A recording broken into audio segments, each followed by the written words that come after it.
This episode is brought to you by Active Digital, where we help customer-obsessed companies become destination brands. We couldn't play the Disney game, right? Let McDonald's and BK do that. We were trying to educate kids and trying to build character and stuff, do different things, counterintuitive marketing. And so we used to say in the marketing department all the time that we couldn't outspend the competition, we had to outsmart them. Brace yourself for some serious wisdom. Today we're talking to Steve Nedvidek, former head of innovation at Chick-fil-A.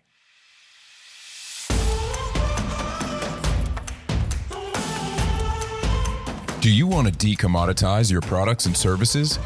Do you want to become a destination brand, increase your revenue, and have more control over your pricing? You're in the right place. Each week, we'll talk about how to create great customer experiences and how to orient your company to enable them. We're your hosts, Devin and David, and this is the Experience Leader Podcast.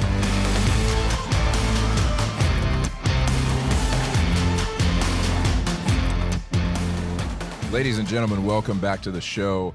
I'm your host, Devin Smith, and today I am so excited to bring to you Steve Nedvidek, the former head of innovation at Chick-fil-A.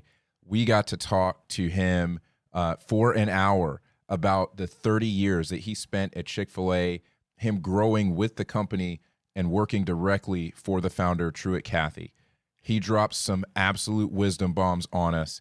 And as you know, Chick-fil-A is one of our example companies here on the show, and he definitely helps us to dive into why Chick-fil-A is an absolute customer experience legend. Here's Steve Nedvidek. All right, everybody, we have got Steve Nedvidek here, former head of innovation at Chick-fil-A, and David and I are just so excited to have you on the show. How are you doing, Steve? I'm doing great. Thanks so much for having me, Devin. It's a pleasure to be with you. It's a pleasure to be asked. Absolutely, man. I am so excited.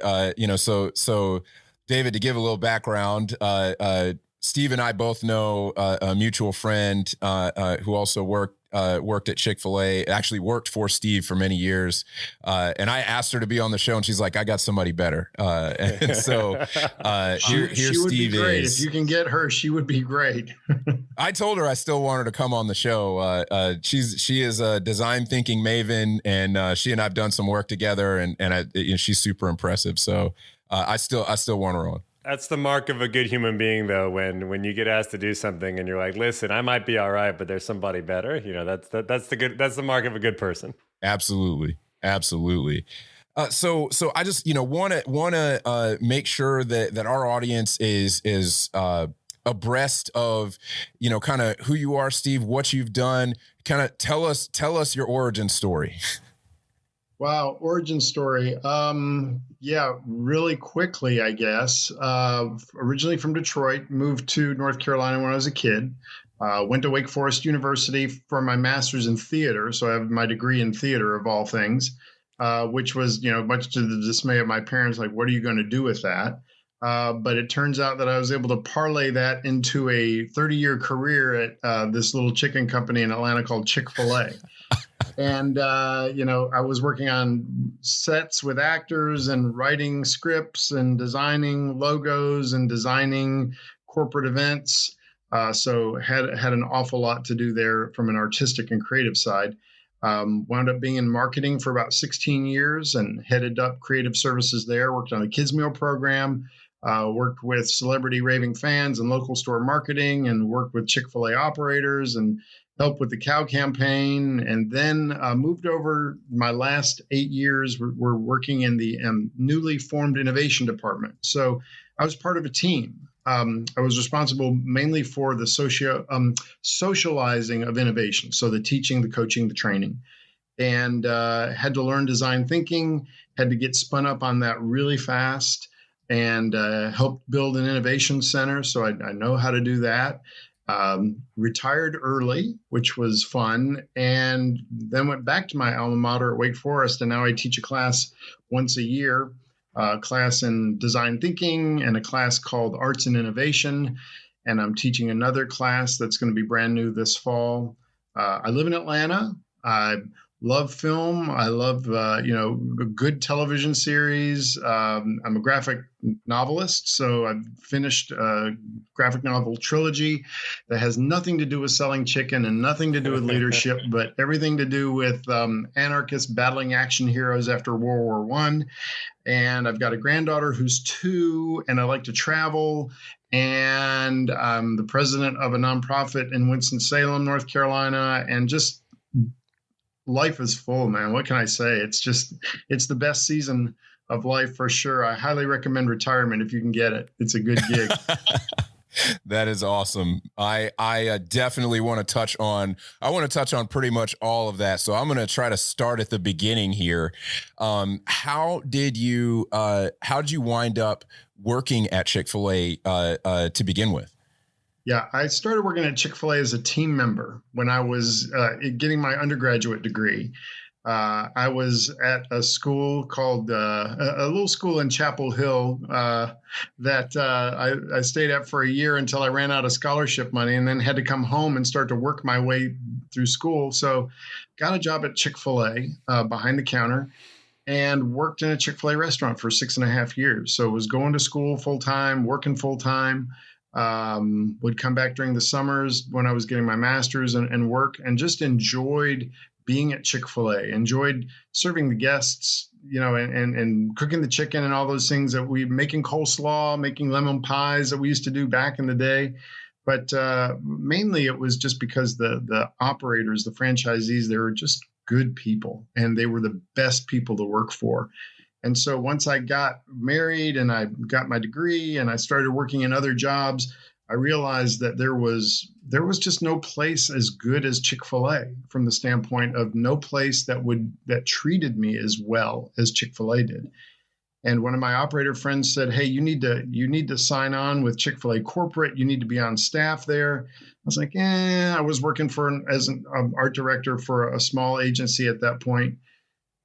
And it just kept calling me, it just kept beckoning me to put in my application. And I did in summer of '88. And then by October of '88, I had moved with my new spouse from Greensboro, North Carolina to Atlanta.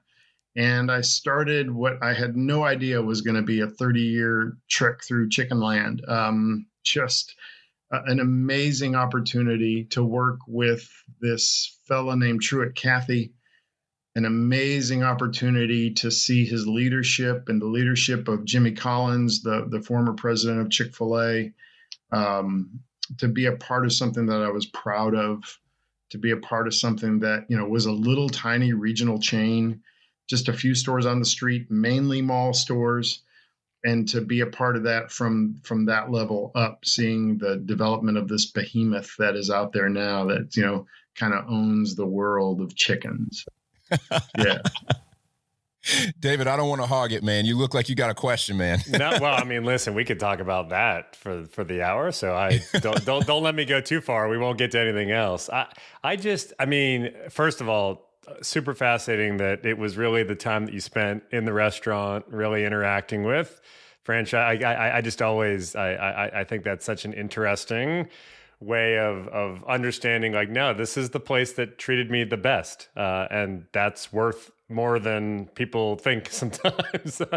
In fact, it's worth everything at times. So I think that's really fascinating. I'm just kind of curious, because you were there throughout that growth period, especially out of the Southeast and moving beyond, out of just, shopping malls and all the rest. I mean, was there a moment that you guys had where it was like, all right, we're going big, and for the next 5 years, here's this crazy growth plan? Or what was it just, we're just going to keep doing what we do, and the more people like it, the more we expand, and we just take it organically?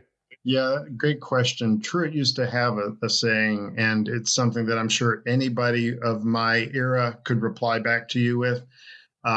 Anybody that worked at Chick-fil-A during the 80s and early 90s would know this. Truett honestly believed that if you got better, you would get bigger.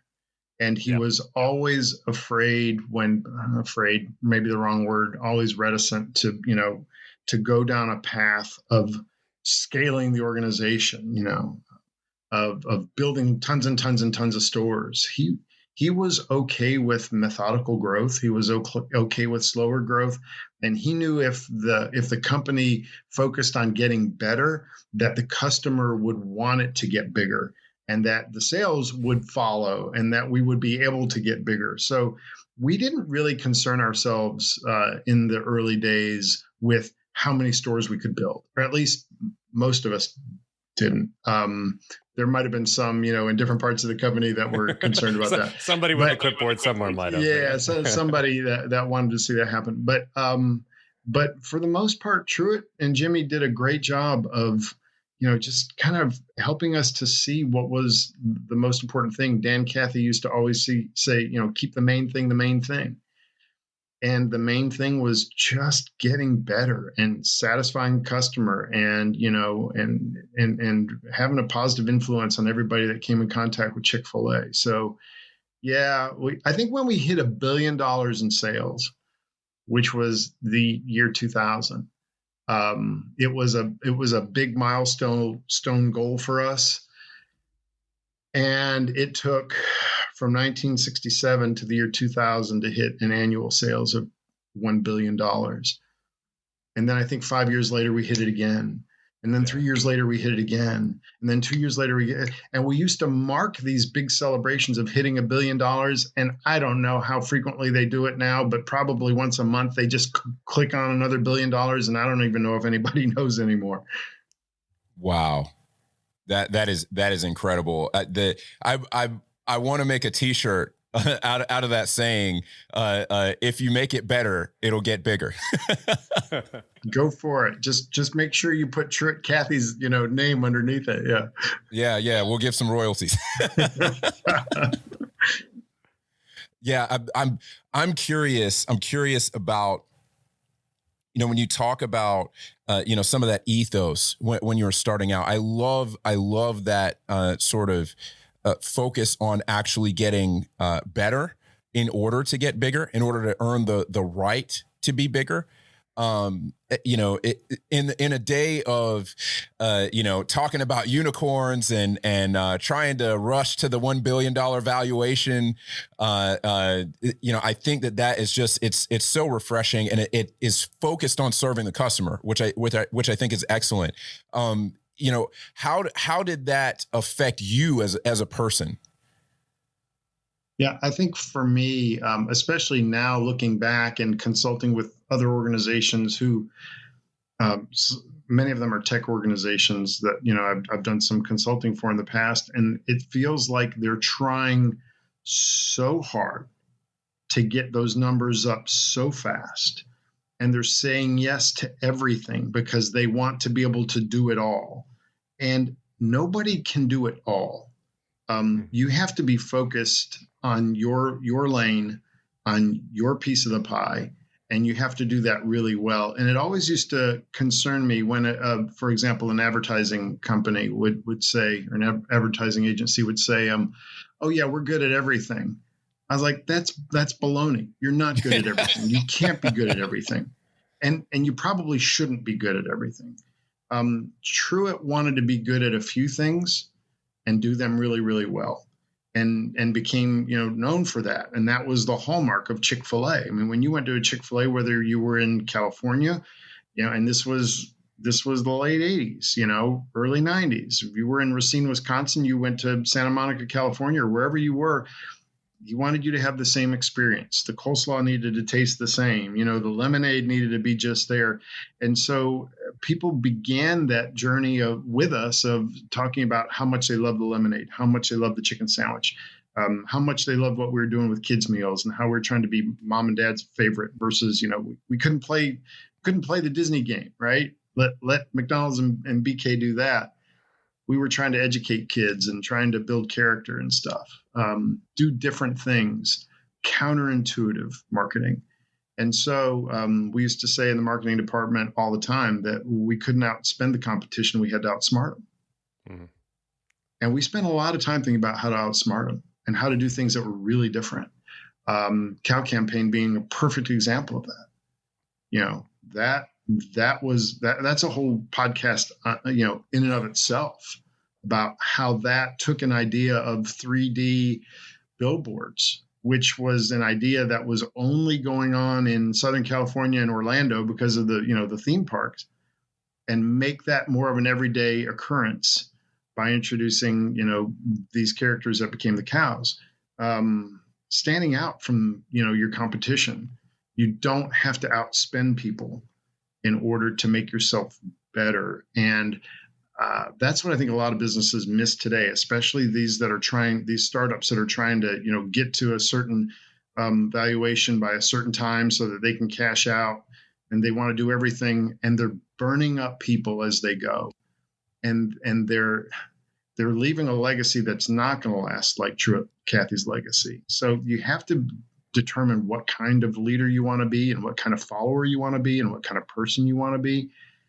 And you need to know that probably in advance of going into and joining up with an organization, because if you're not wired like they are, you won't be there long. You won't. And that was kind of the hallmark of early days of Chick-fil-A, is we all knew why we were there. And that's what made it so special. I was going to ask a question about innovation in that context, but I'm going to hold off on that for a second, because what you just said, super interesting. You certainly, you were there for 30 years. Clearly, you felt like there was great alignment for yourself personally, being in that environment, following those individuals. Just given how well defined that was at Chick-fil-A, and I think, that remains true today. There are a few brands that have done, or organizations that have done as good a job as Chick-fil-A at establishing that and holding on to it. Are there a lot of people that show up that don't stick around because they realize that it's not a good fit, just because of how well defined it is? I would say a lot is probably not accurate. There are some that get in the door, as with any company, that get in the door and go, yeah, this isn't going to be for me. There are some that get in the door and the organization says, yeah, this isn't going to be it for us. Exactly. So it's a two-way street. But I think for the most part, at least in the early days, there was a certain whimsy to Chick-fil-A. We were the weirdos in the mall that, wore the bow ties and the striped aprons and handed out pieces of chicken on toothpicks and spun the spinning wheel and, just did all kinds of crazy things. And most brands weren't like that. And that all came from Truett. Truett was he was a fun lover. There is no other way, just fun. Took his business seriously, but didn't take himself seriously. Too many leaders today take themselves way too seriously. Truett Cathy used to say that the reason that he invented the chicken sandwich was because it was an easy idea. He said if it had been a hard idea, it wouldn't have been able to do it. Because remember, Truett, he was not an educated man. He, grew up in a boarding house and, sold newspapers and Coca-Colas and Saturday Evening Post as a kid, and, went to the military in World War II and came out and started a small diner. He knew that he wasn't an academic, right? And so he was doing the simple things that were meaningful to people. And for us in those early days, it was about taking care of guests, taking care of customers, having a positive influence, doing the simple things, being those crazy people, and being okay with that, and not taking ourselves too seriously, and doing what we needed to do in order to, to advance the cause of the brand. And people seemed to enjoy it. People would get on airplanes with, when we were flying, and we'd have Chick-fil-A ties on, and they would remark about our ties. And, at first it was the tie that had the lemonade on it, or the waffle fries. Oh, I love your lemonade. Oh, I love the waffle fries. And then, gradually over time, it became, oh, I love service. How did you guys get in? Where do you find those people? So the brand began to kind of morph and change and shift, but continue to get better in different ways. So I tell my students all the time, you have to know who you are, spend some time thinking about who you are, spend some time thinking about what you want out of life and who you want to associate yourself with. Truett used to say, you'll be the same person now as you are 10 years from now, except for the books you read and the people you associate yourselves with. we all have a lot of stuff Truett said wrapped into our brain, and we will until we die, because he was intentional about making sure we remembered this stuff. That is incredible. There's real quick, I want to kind of touch on something that you said. People would ask you, where do you find these people? I have a hunch that it wasn't just you guys finding people. I would love to know what you would consider the answer to that question. I think the answer is truly the franchisee system at Chick-fil-A and the local operator, and the way that works well for our brand. And I'll still say our brand, even though I don't work there anymore. It's still, I'll bleed peanut oil till I die. The operator's ability to get into the local community, to build their team from the ground up, to live in the area that the restaurant is in. That was always a big concern in the early days. Truett did not want a system whereby a franchisee could live in another state but have 50 restaurants, like in 3 states away. He wasn't interested in that at all. In fact, for the longest time, it was one operator, one restaurant. One operator, one restaurant. And that was it. And that was all. When we first had the operator with 2 restaurants, that was a big deal. That was game changing. That was paradigm shifting, right? And then forget it when you had one operator and 3 restaurants. But even now today, and I haven't been out for 4 years, you won't find operators with 10 restaurants, with 5 restaurants. Keep it tight. Keep it tight. And so when you have somebody who lives and works in that community, when you have somebody who goes to church with people that they're working with, or somebody whose kids attend the same, schools as the people in their neighborhood, or somebody that knows who the local vendors are, it makes a big difference. You create this community feel, and that's what Chick-fil-A does best. I think if you were to say, what's the secret sauce to finding the people, it's the operators' ability to cultivate within their community the best relationships, find the best people, know that that's where their families live, know that these are your neighbors, and to act like neighbors. And the guy that's the operator, on Sunset in Hollywood, he's got to know his neighborhood, and he does know his neighborhood. And he knows them very well, and he knows where to find people. And the guy who's the operator in, Cary, North Carolina, knows his neighborhood. The woman who is the operator in Conyers, Georgia, she knows where to find people. So it's an amazing patchwork that works for Chick-fil-A. And that's where you find those people. It starts with the operator central in that community. And finding people has always been the number one thing to do. It's not just now. Now is extremely hard, right? But finding and retaining good team members has always been like the number one thing on operators' lists for years and years and years. So they make it a priority. It's not enough to just have warm bodies. You have to have the right bodies, and they're willing to wait for them. Because when they come in the door, they know that they'll stay. That is amazing. I just, folks, you are getting some truth bombs right here. This stuff is incredible. David, go ahead, man. Well, no, it's crazy. I'm just thinking of, so I live in Richmond, so it's not New York, right? So I'm not going to pretend like, there are 10 billion people living here. But I was just thinking as you were talking, Steve, I actually personally know there are 4 Chick-fil-A's kind of in the main area here, and I know the 4 families that own all 4 of them. Like, as I'm thinking through it, like 2 of them through school, 1 of them through church. Like, but it's like, yeah, I guess I know everyone that's a franchisee of Chick-fil-A here in town. But which is crazy to say, because I literally could not say that about any other restaurant, anything here in town. So I'm going to go back to the innovation thing for a second. I'm just really curious, especially as you're kind of laying out, from a culture standpoint and even from an operating standpoint. All of this stuff is in place. Clearly, it's worked very, very well.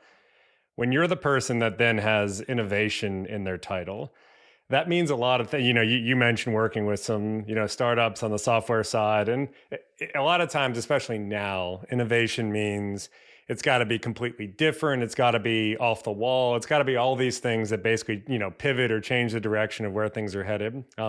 I'm going to make a wild assumption that a Chick-fil-A innovation didn't mean changing all the bedrock stuff. So how did that function? It's very interesting to me to think about that concept in the context of a Chick-fil-A where so much is working, and whether it's a product innovation or a strategic innovation, how did you think about that part of the business in relation to the fact that things actually were working really well?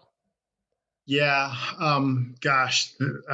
that's just such a rich question with a lot of different ways that those tendrils can go. Let's just say that back in the 80s and 90s, when we were small and when we were just in malls or getting out into the street, consistency and excellence were the hallmarks of the company. Hence, being able to go into different Chick-fil-A's through the nation and kind of have the same experience, have the same menu. I mean, it was a really big deal that, we wanted to have sweetened tea in New York or in, Pennsylvania or wherever we were at the moment. So to maintain the continuity of the brand, consistency and excellence. And so when you think about those two things, you think about who do you hire in order to make those two things happen. You tend not to hire innovators, right? Yeah. You tend to hire people who are really good at executing and really good at getting large amounts of work done. Yep. I think operations, 100%. Operations, absolutely. And we had a very, very strong field operations department. Working with operators, making sure the recipes were right. We even used to joke that when President Chick-fil-A, Jimmy Collins, would come into your restaurant, Jimmy would invariably pull out a spoon and he would go, a little tiny spoon, and he would go and he would check the coleslaw. That was Jimmy's, that was it, silver spoon. It's going to either match the right taste or not. Consistency and excellence. The world began to change, and it began to change rapidly.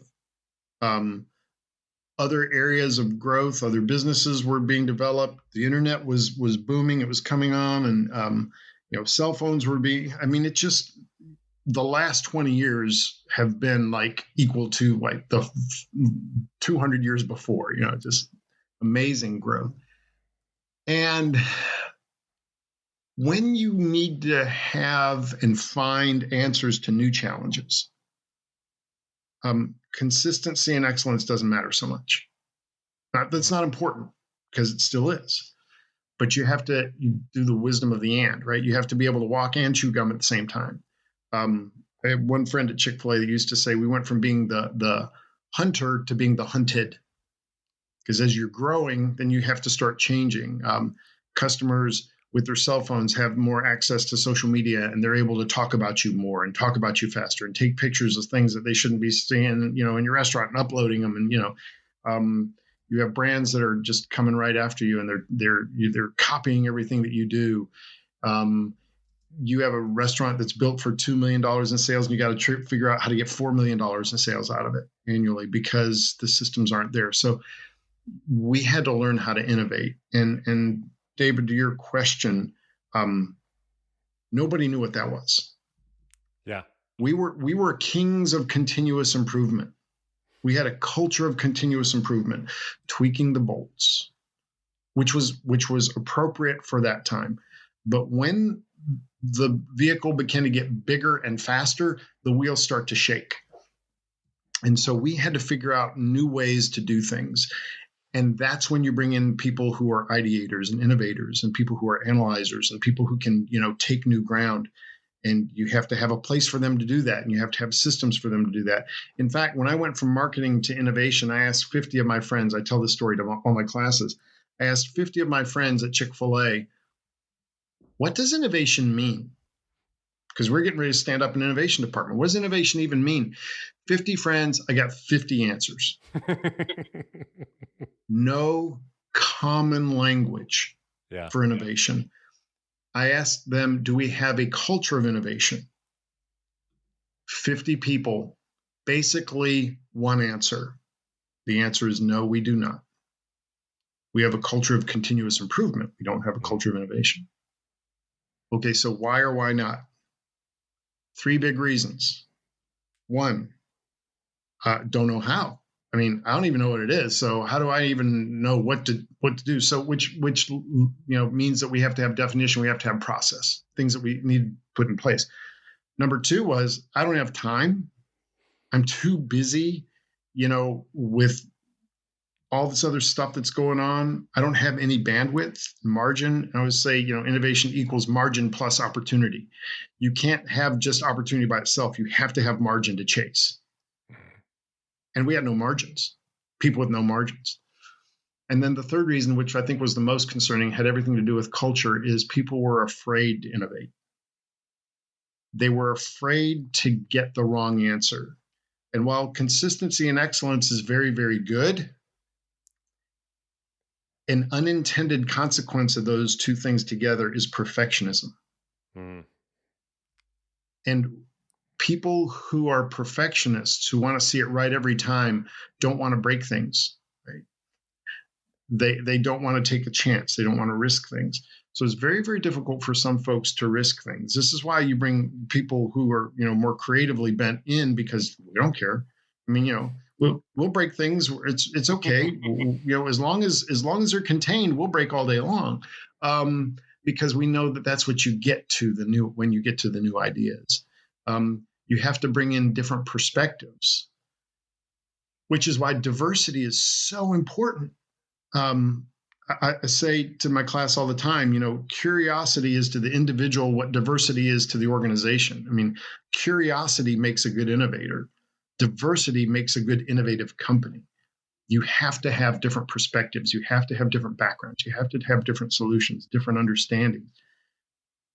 Good innovation does not come from homogeneous groups, people who think the same, people who do the same things. So we had a lot to work on really fast, and had a conversation with Dan Cathy, who was, CEO at the time. And I said, Dan, this is going to take a long time to change Chick-fil-A from a continuous improvement company to an innovation company, innovation-minded company is going to be hard. It's going to be like, a cruise ship. I said, Dan, it takes a long time to turn a cruise ship. I thought I had a really good analogy. He turned right back around at me and pointed with purpose and said, I have no interest being the captain of a cruise ship. Which means that Dan understood something that I didn't. He understood that there was a need to go fast and be nimble, and we were running out of time, and if we didn't, we would be left behind. So we had to move fast. And the good news is we did. I mean, we figured it out. We figured out what to do. We figured out how to do it. We figured out who to talk to. We figured out what to build. We taught people. We created innovators. We created innovations. We broke the mold on drive-through.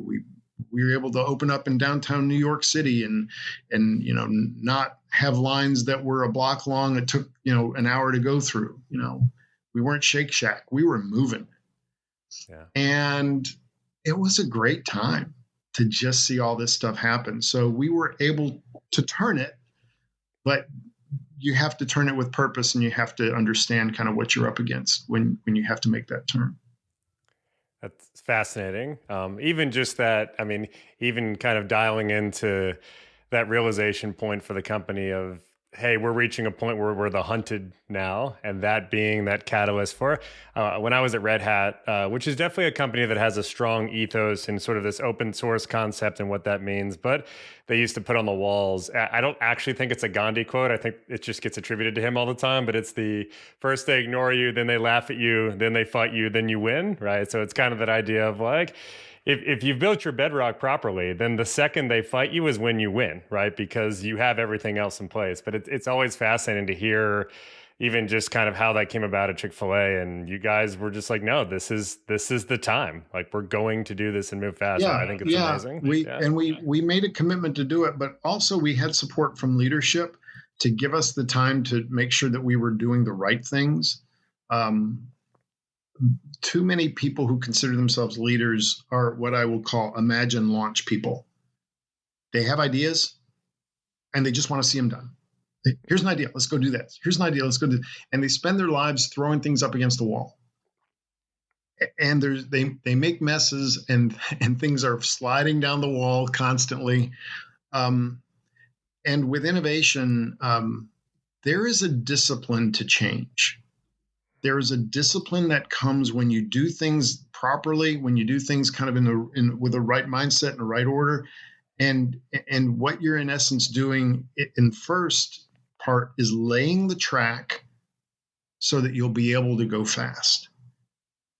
And Dan gave us, and the executive committee and Truett gave us the freedom to be able to lay some track first to make sure that we had the systems in place that would allow the rest of the organization to catch innovation once we started really doing it. We did not just start by throwing ideas against the wall. We started by building infrastructure. And I think that's an important thing to remember. Innovation is not just about ideas. It's about the having the discipline in order to transform those ideas into business value. That is awesome. In my work in consulting, spent a lot of time with companies that were either trying to start innovation labs or to try to breed a culture of innovation. And that was always one of the big challenges. How do we take this idea and operationalize it? And that was where so many companies found a struggle. And it was, sometimes what you talked about, where you have people who, they know how to make the machine work.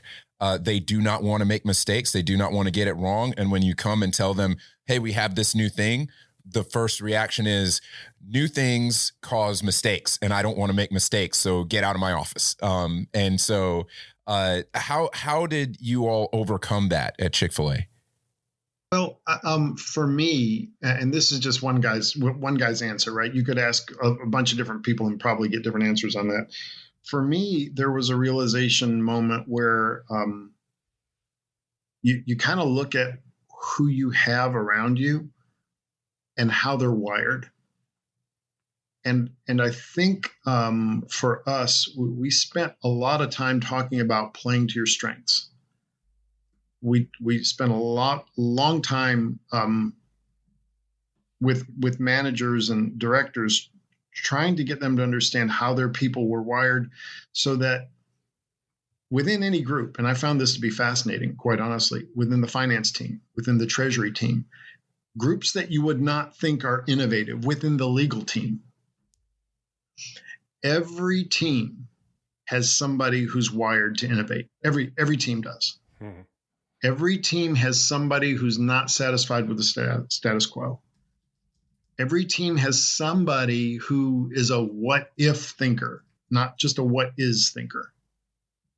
And I think once you put that in front of leaders of groups and say, you need to know your teams and you need to organize yourselves so that the people who are really good at executing, and the people who are really good with an operations mindset, and the people who are really good at maintaining, and believe me, I'm not one of them. I mean, maintenance for me is jumping off the roof. I'm not going to do that.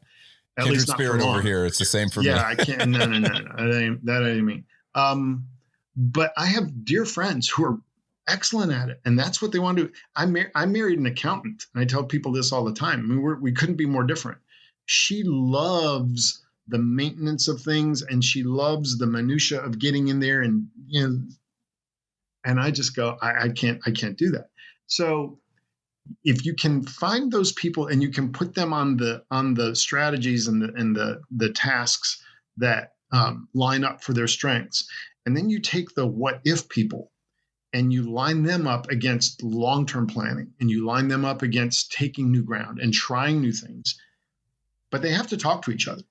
I mean, you can't the what if people can't give ground to the what is people, and vice versa. They've got to be able to stay connected, and they've got to be able to talk and work through problems together.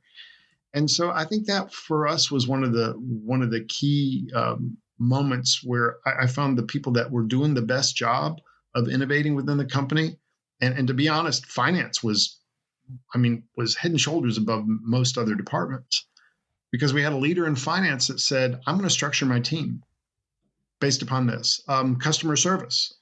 We had a leader in customer service that said, I'm going to structure my team, front end innovation, back end innovation. And she did. And she got great success with that.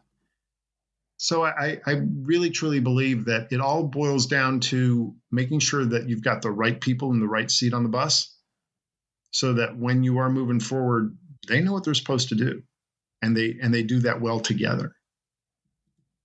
Absolutely, man. That is incredible. I think that I could probably talk to you for 3 hours and still not run out of questions to ask you. But you have other episodes of your podcast. I'm happy to come back. Oh man, we will absolutely take you up on that. Say, careful what you ask for, Steve. I enjoyed just talking about it because it's great, because it's life lessons, right? I mean, at this point, it doesn't. I don't get any benefit of, from Chick-fil-A of talking about this stuff. I mean, it's not like they've got me on retainer and say, make sure you talk nicely about us. I do because, I will always bleed peanut oil. But, we did some things right. We screwed some things up too, but everybody does. And it's fun when you think back at it and hopefully create life lessons that other people can benefit from. That's what it's all about for me, which is why I'm teaching it. And the life lessons have absolutely been flowing here. I feel like I haven't even gotten into getting to talk about design thinking much. I know we're running out of time. I do want to be able to talk a little bit about this graphic novel. Kind of selfishly, because I also kind of dabble in that on the side. I've tried to make my own in the past. Art is a big part of my life. I think I see the ever loving thing up there on the wall behind you. You do, yeah. It's clobbering time. Yeah, sure. That's awesome. Yeah. So tell us about the graphic novel and what was your part in it? Yeah. Every I guess every journey that you have in your career has its hills and its valleys, right? There are times when you feel like things are going really well, and sometimes when you feel like things aren't going as well as you'd like.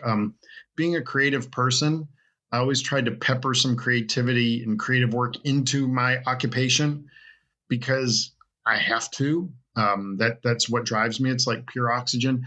But at the times when I feel like I didn't have that, I look for other outputs, other things I can do.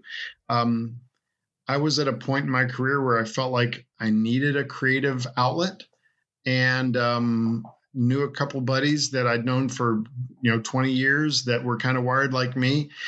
And I said, hey, how would you guys feel about just joining forces and writing a book? Well, what kind of book? Well, I don't know. I got this idea for this graphic novel, which I had been taking ideas and just kind of putting them in my back pocket. Like ideas like, well, why do superheroes only show up until World War II? Why are there no superheroes in World War I? I was in a musical back at Wake Forest when I was getting my master's called Oh, What a Lovely War. And it was all about World War I. And it just opened my eyes to that time frame. And my buddies were like, yeah, there's so much technology that was going on in that time frame. And you had folks like Tesla, and you had Ford, and you had Edison, and all these Steinmetz, all these people doing work. So it's just an incredibly rich time. The world is changing. Societies are changing. Countries are coming online. Other countries cease to exist. You've got all this money running through everything. And you've got the world experiencing problems that it's never had before. And it's marching toward what would become World War II. So it's just a fascinating time frame. So we decided to write a book that had nothing to do with, anything business oriented.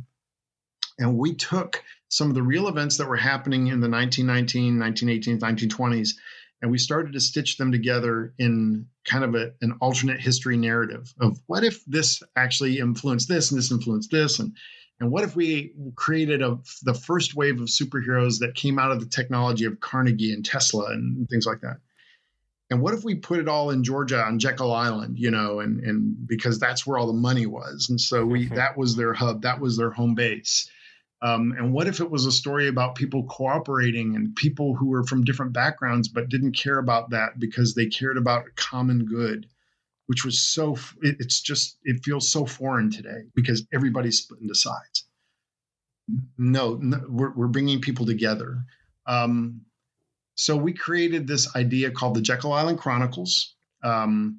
We pitched it to SCAD, Savannah College of Art and Design, to help us create a pitch packet for this idea so that we could take it to publishers and production companies. They worked with us. We created a pitch packet. We gave it to a small group of publishers. One of the first ones we gave it to was a guy who lives in Marietta, where we are, who said, if you guys can finish this, I'll publish it. 3 years later, we're at Comic-Con. We had book one published. We were ready to go. We had our friends who had the folks from LA who worked on Jurassic Park and who worked on Avatar, who built our cosplay costumes. My son is 6 feet tall and he's walking around on these big stilts, these metal legs that Andrew Carnegie has built. So we do that. It does really well. We do book 2. That one's out there. We say we're gonna finish it up and have a trilogy. So now the Jekyll Island Chronicles are a trilogy. It's from IDW Publishing, which is one of the big comic book publishing powerhouses that's out there. We're in the queue for television. They're pitching us now for TV. It's a unique story. It's a unique time. We like to describe it as what would happen if the Avengers met Downton Abbey. It's that kind of story, filled with historical characters, filled with weird facts and stuff that actually happened, and filled with a bunch of sci-fi and fantasy, and has absolutely nothing to do with leadership and selling chicken. So if you're into that kind of thing, look it up. It's available everywhere. And yeah, so that's the Jekyll Island Chronicles. That is so cool. That is so cool. Oh, wow. Book one, man. Book 2, book 3, just happen to have them at my fingertips. Awesome. The art on those is just so awesome. I went looking it up after Meg told me about that. I went and started looking it up and man, as an artist, I'm very, very, very happy with the level of quality you put into that. It's awesome. Well, we were very fortunate. 2 of the SCAD students that were in our class when we created the pitch packet wound up working with us on books 1 and 2. And one of them stayed along for book 3, our colorist, S.J. Miller. They stayed along for book 3. And we got an illustrator for book 3 that was a former DC Marvel guy. And boom, wow, and books 1 and book 2 look great. And book 3 is just, it's ratcheted up a bit. It looks and feels like classic Marvel comic stuff. So we're really proud of how this has all come together. Creative endeavor between three of us. We're all still friends. We all still get along. We all still talk to each other. 2 of us are going down to Dublin, Georgia, in 2 weeks on a Saturday to talk about the book. We all get along fine, but it's difficult. It's difficult to have people in a creative enterprise, working together over time. I tell people this all the time. I know why the Beatles broke up. It's just hard work. It's a lot harder than it looks. And people's lives change. So, what you sign up for at the beginning may not be what you have in your hands 5 years later, 6 years, 8 years, 10 years later. But we're still all friends and we're still working through it, and it's good. I'm so glad I did it. Now I have a granddaughter and one day I'll be able to read it to her. And if nothing ever happens, if we don't ever get on television or ever get on film or, whatever, we have a trilogy. most people can't say that, you know. We instead of, for me, and this is not a knock on playing golf because there are people that love to play golf, but for me, my decision was I could play golf poorly and have a drawer full of little cards and pencils, or I could do something that will be sitting on a shelf and tell a story after I'm gone. And I just chose the latter, you know. I love that. I love that. That's awesome. I've got similar creative pursuits on the side, and we'll have to wrap on that stuff at some point. But and Steve, this has been absolutely amazing. We will definitely have to have you back. So many more questions. I know both David and myself are filled with more questions for you about your adventures. David, I want to make sure that I don't like close this thing out without giving you an op to say or ask, you know, whatever else you've got. I mean, this I'm going to ask the question, but if it's like, well, that's a long answer, then maybe we just move on from David's question. But I have to ask it, Steve, on a personal note. I just listening to you to describe, you know, I mean, you made the joke, but I know there's some truth behind it around, you know, if you can, you know, the retirement game and what it means to be able to kind of structure all the things that you currently have going on in your life, and then I'm listening to you talk and just kind of your body language around describing, you know, being able to work on the graphic novel and kind of balance that a little bit. When you think back on the time when you were still in industry and, you know, to your point, you know, you can fill the rest of your time with all kinds of stuff. And the three of us are probably somewhere in this, but I'll only speak for myself that like, I can't get into something without really getting into it, whether that's nonprofit work, whether that's advising other companies, whatever that is. I have a hard time balancing. Do you look back kind of, you know, pre-retirement and think, okay, maybe there was a good framework for how to work. I could have worked more of that in or less of that in, or, you know, just when you think about the other things that kind of buttressed all the difficulty that goes into, you know, in your world, it was what, leadership and chicken, right? But the non-leadership, non-chicken stuff, I'm just curious if you look back and say, yeah, actually there was probably a different way to structure that, or actually it went the way that it was meant to go. And that works for me. Yeah. I mean, there's stuff that you can control in your career and stuff you can't, right? And a lot of the change that happens in any organization over time is stuff that you can't control. You know, leadership chooses a different direction. Leadership has a new leader.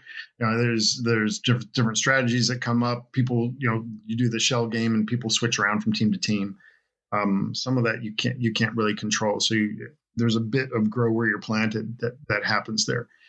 But the stuff you can control, for me, I wished I had known when I started in October of 1988 what happiness looked like for me on the job. You know, got a new job, was living in a new state, newly married, new house.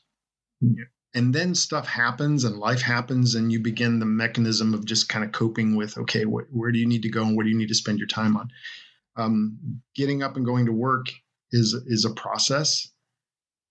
And it wasn't until about 20 years into my career that I really started to think about what makes me happy at work. What's the right balance for me at work? And I wish I'd known this. It probably would have saved me a lot of anxiety and some tears, and, you know, would have helped me out through some of those valleys, and maybe would have given me perspective in some of those peaks. And this is my answer. This is nobody else's answer but mine. Maybe it works for somebody else. Maybe it doesn't. I don't know. But I found for me that there were three things that I wished I'd known that made me happy early in my career. Number one is like what you do. You have to have a certain degree of enthusiasm when you get up in the morning, the work that you're going to be doing. If you don't have that, you need to find something else to do, right? Number two is like who you do it with.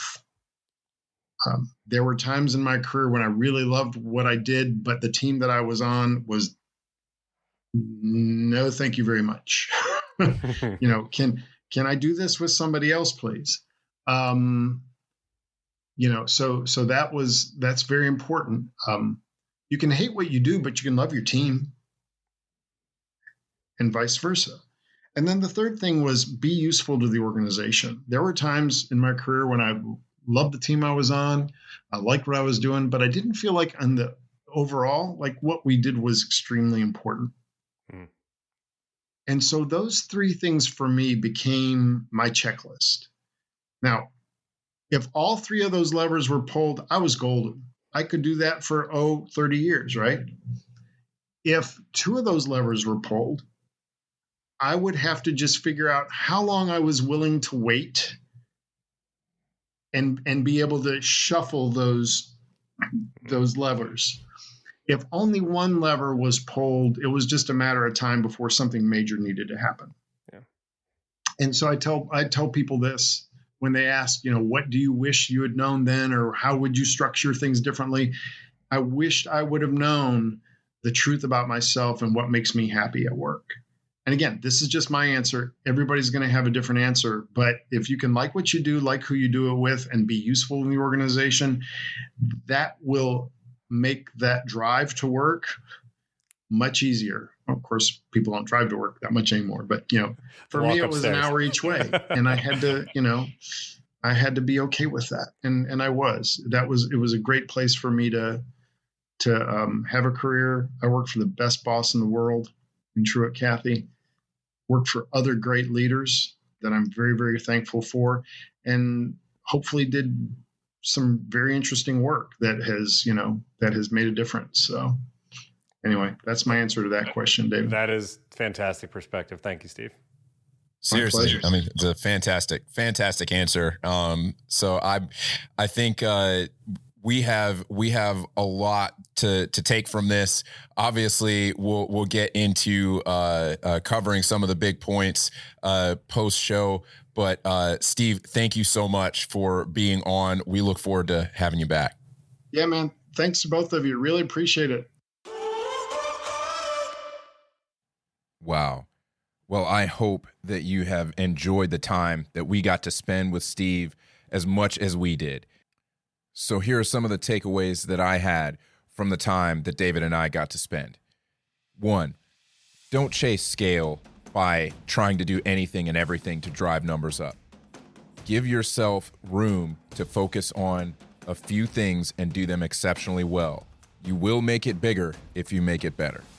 2, make sure that you're leaving margin to innovate. When you want to bring innovation to your product, to your service, you have to leave the margin to chase after that innovation. Don't make it so that your people are too busy to actually try new things. 3, in your pursuit of excellence, don't allow wanting to always have the right answer get in the way of actually creating new answers. And then 4, having people in the spot that allows them to enjoy their work and enjoy the people that they're working with is extremely important. Do that for yourself and make sure that you're doing that for your team. Help them get where they need to go, and you will get the most out of them. Folks, thank you so much for tuning in. We will definitely have Steve back to be able to talk about some of the other stuff that we didn't get to go into, like design thinking, like the cow campaign. We are so grateful to Steve, and we're so grateful to you. Thanks for tuning in. If you have any questions, please send them in to devin@experienceleader.com. And until next time, keep outserving your competition on your relentless pursuit to become an experienced leader. Catch you in the next one.